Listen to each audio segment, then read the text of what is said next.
Hi hello నమస్తే welcome to విజేత study zone. ఈరోజు కరెంట్ అఫైర్ చూద్దామండి. చాలా రోజుల తర్వాత వీడియో చేయడం జరుగుతుంది. ఎందుకంటే నోటిఫికేషన్స్ ఎగ్జామ్స్ డేట్స్ అనేవి లేవు కాబట్టి కొంచెం మధ్యలో ఆపడం జరిగింది. సో తప్పకుండా మీరు ప్రతిరోజు మన ఛానల్ని చూస్తూ ఉండండి. కమ్యూనిటీ ట్యాబ్లో కానీ అదేవిధంగా వీడియోస్ రూపంలో మీకు కరెంట్ అఫైర్స్ బిట్స్ అందించడం జరుగుతుంది.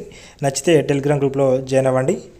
మీరు ఈ కరెంట్ అఫైర్ బిట్స్ని మీ యొక్క స్టేటస్గా పెట్టుకొని నాకు 24 అవర్స్ తర్వాత దాన్ని స్క్రీన్షాట్ తీసి నాకు పంపించినట్టయితే మీకు 6 to 8 months కరెంట్ అఫైర్స్ మీ యొక్క నెంబర్కి సెండ్ చేయడం జరుగుతుంది. తప్పకుండా యూజ్ చేసుకోండి, ఓకేనా.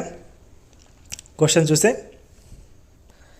2022 ఇందిరాగాంధీ అంతర్జాతీయ శాంతి బహుమతి గ్రహీత. దీన్ని 2023లో ప్రదానం చేయడం జరిగింది. సో 2 సంస్థలకు ఇవ్వడం జరిగిందండి.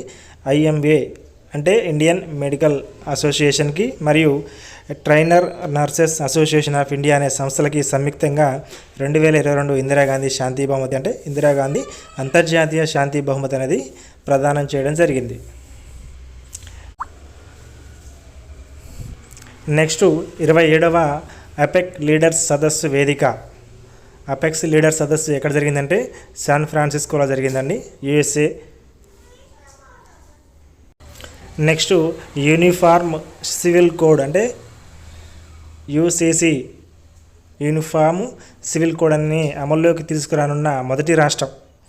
యూనిఫామ్ సివిల్ కోడ్ని అమల్లోకి అంటే ఈ కోడ్ని అమల్లోకి తీసుకురానున్న మొదటి రాష్ట్రం ఏదంటే ఉత్తరాఖండ్ రాష్ట్రం అండి. నెక్స్ట్ 2023 మిత్రశక్తి సంయుక్త మిలిటరీ విన్యాసం ఏ దేశాల మధ్య నిర్వహించారంటే భారత్, శ్రీలంక. నెక్స్ట్ స్పెయిన్ నూతన ప్రధాని ఎవరని చూసి ఇక్కడ పెట్రో సాంచేజ్ అండి. సో నెక్స్ట్ 2వ విడత జాతీయ సుగంధ ద్రవ్యాల సదస్సు ఎక్కడ జరిగింది అంటే హైదరాబాద్లో జరిగింది. నెక్స్ట్ 2023 మిస్ యూనివర్స్ విజేత విశ్వసుందరి 2023 సంవత్సరానికి ఎవరంటే ఇక్కడ షెన్నీస్ పలాసియోన్ అండి. షెన్నీస్ పలాసియోన్ నికరాగ్వే దేశానికి చెందినటువంటి మహిళ. నెక్స్ట్ ఇటీవల యువ శాస్త్రవేత్తలను ప్రోత్సహించడం కోసం మనోహర్ పారికర్ యువ శాస్త్రవేత్త అవార్డుని నెలకొల్పిన రాష్ట్రం. యువ శాస్త్రవేత్తలని ప్రోత్సహించడం కోసం మనోహర్ పారికర్ యువ శాస్త్రవేత్త అవార్డుని నెలకొల్పిన రాష్ట్రం ఏదంటే గోవా రాష్ట్రం అండి. నెక్స్ట్ జాతీయ మత్స్య దినోత్సవం నవంబర్ 21ని జాతీయ మత్స్య దినోత్సవంగా నిర్వహిస్తారు. నెక్స్ట్ ICC ఓకే రైట్ 2023 పురుషుల ప్రపంచ కప్ క్రికెట్ 2023 సంవత్సరానికి ఏ జట్టు విజేతగా నిలిచిందంటే వన్డే సంబంధించండి ఆస్ట్రేలియా విజేతగా నిలవడం జరిగింది భారతదేశం పైన.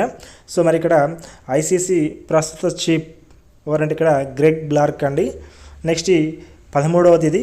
ఈ 2023లో జరిగినటువంటి వరల్డ్ కప్ అనేది 13వ వరల్డ్ కప్ ఇది. మరి ICC ప్రధాన కార్యాలయం ఎక్కడ ఉందంటే దుబాయ్లో ఉందండి. ICC ప్రధాన కార్యాలయం ఎక్కడంటే దుబాయ్. నెక్స్ట్ బహుమని సామ్రాజ్యం మొదటి ముఖ్య పట్టణం గుల్బర్గా. కొన్ని ఈ కరెంట్ అఫైర్స్తో పాటుగా కొన్ని సోషల్ బిట్స్ కూడా యాడ్ చేయడం జరిగింది DSC వారి కోసం. ప్లస్ జనరల్గా TSPSC ఎగ్జామ్ సంబంధించి GSకి సంబంధించి బిట్స్ కూడా సోషల్ పరంగా కూడా ఉపయోగపడతాయి కాబట్టి సోషల్ బిట్స్ కూడా దీంట్లో యాడ్ చేయడం జరిగింది. ఒకసారి చూద్దాం అవి కూడా. నెక్స్ట్ ఇటలీ యాత్రికుడైన మార్క్ పోలో మోటుపల్లి రేవు పట్టణాలను ఎవరి కాలంలో సందర్శించారు అని చూస్తే అంటే మార్క్ పోలో అనే ఇటలీ యాత్రికుడు ఎవరి కాలంలో మోటుపల్లి రేవు పట్టణాన్ని సందర్శించాడంటే రుద్రమదేవి కాలంలో.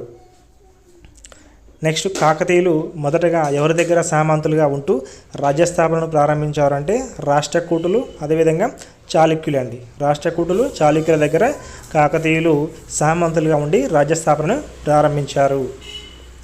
నెక్స్ట్ ప్రతాపరుద్ర యశోభూషణం అనే గ్రంథాన్ని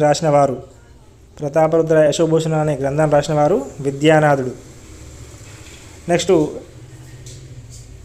ఈ కాలంలో జైన సంస్థలకు విరాళం ఇచ్చిన భూమిని ఏమని పిలిచేవారు అంటే మల్లిచ్చెందం అండి. అంటే ఇక్కడ కాకతీయుల కాలం కాదండి, చోళుల కాలంలో జైన సంస్థలకు విరాళం ఇచ్చిన భూమిని ఏమని పిలిచారంటే మల్లిచ్చెందం. నెక్స్ట్ చోళుల కాలంలో బ్రాహ్మణులకు చెందిన భూమిని ఏమని పిలిచేవారంటే బ్రహ్మదేయ. బ్రాహ్మణులకు చెందిన భూమిని బ్రహ్మదేయ అని పిలిచేవారు. శాసనాలలో మొదట పేర్కొనే భాగాన్ని ఏమని పిలుస్తారంటే ప్రశస్తి అని పిలుస్తారండి.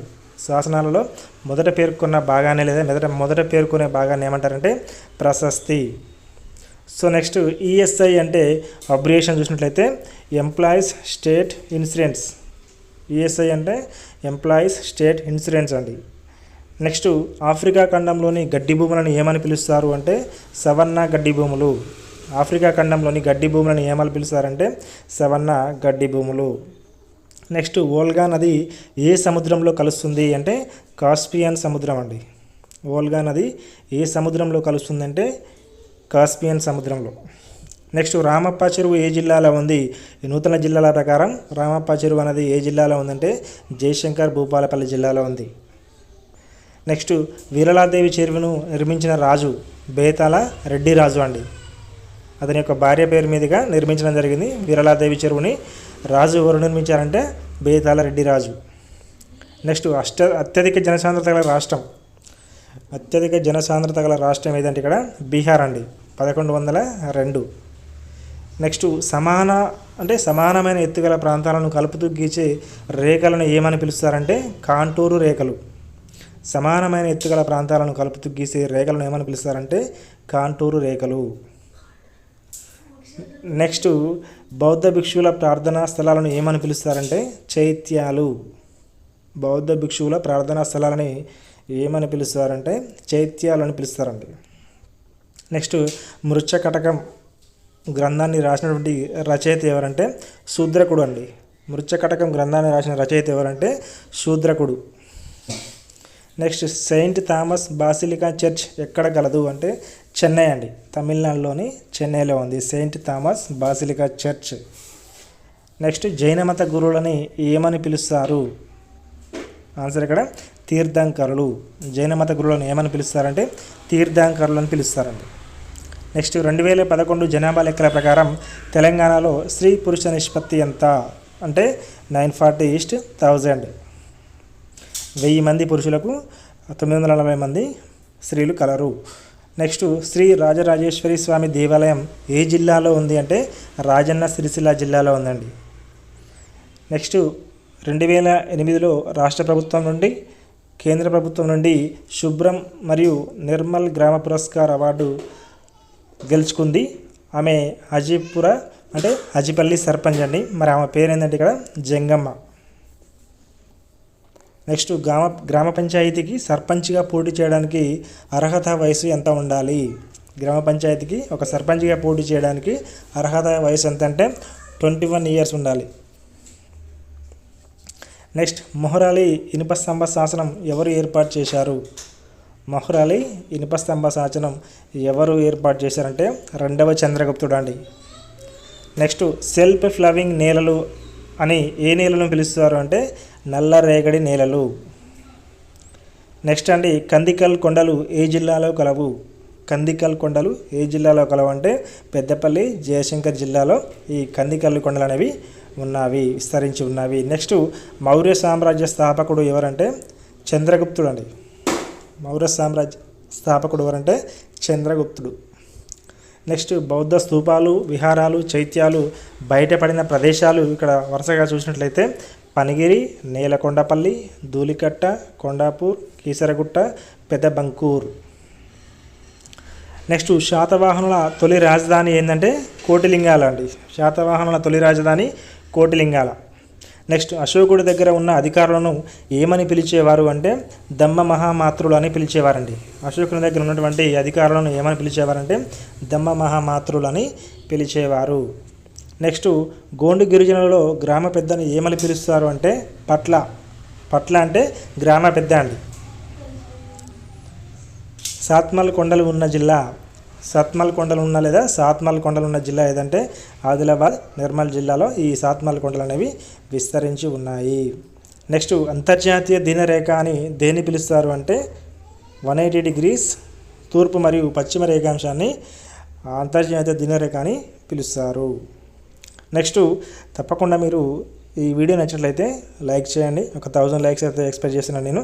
తప్పకుండా షేర్ చేయండి. మీకు ఈ కరెంట్ అఫైర్స్ కావాలనుకుంటే తప్పకుండా మీరు స్టేటస్గా పెట్టుకొని 24 అవర్స్ తర్వాత నాకు స్క్రీన్ షాట్ తీసి డిస్క్రిప్షన్లో ఉన్న లింకుకు మీరు ఆ స్క్రీన్ షాట్ని షేర్ చేసినట్లయితే మీకు 6 to 8 months కరెంట్ అఫైర్స్ నేను ఆ నెంబర్కి సెండ్ చేయడం జరుగుతుంది. ఓకేనా. నెక్స్ట్, ఉత్తర ధ్రువంలో గడ్డకట్టిన మహాసముద్రం ఏది అంటే ఇక్కడ ఆర్కిటిక్ మహాసముద్రం అండి. నెక్స్ట్, 2011 లెక్కల ప్రకారం తెలంగాణ జనసాంద్రత 2011 లెక్కల ప్రకారం తెలంగాణ జనసాంద్రత ఎంత అంటే 307 అండి. నెక్స్ట్, తెలంగాణ విత్తన భండాగారం అని దేన్ని పిలుస్తారు అంటే అంకాపూర్ని ఇక్కడ తెలంగాణ విత్తన భండాగారం అని పిలుస్తారు. ఇది ఫ్రెండ్స్ ఇది సంబంధించిన వీడియో. సో మళ్ళీ చూద్దాం. ప్రతిరోజు కూడా మన యూట్యూబ్ కమ్యూనిటీ ట్యాబ్లో కూడా డిఎస్ సంబంధించి గ్రూప్ 3 గ్రూప్ 2కి సంబంధించి కూడా కరెంట్ అఫైర్స్ నేను అక్కడ పోస్ట్ చేయడం జరుగుతుంది. ఆ పోస్ట్లో పాల్గొనండి, మీ యొక్క నాలెడ్జ్ని టెస్ట్ చేసుకోండి. తప్పకుండా మాత్రం లైక్ చేయండి, షేర్ చేయండి, సబ్స్క్రైబ్ చేసుకోండి. Thank you very much.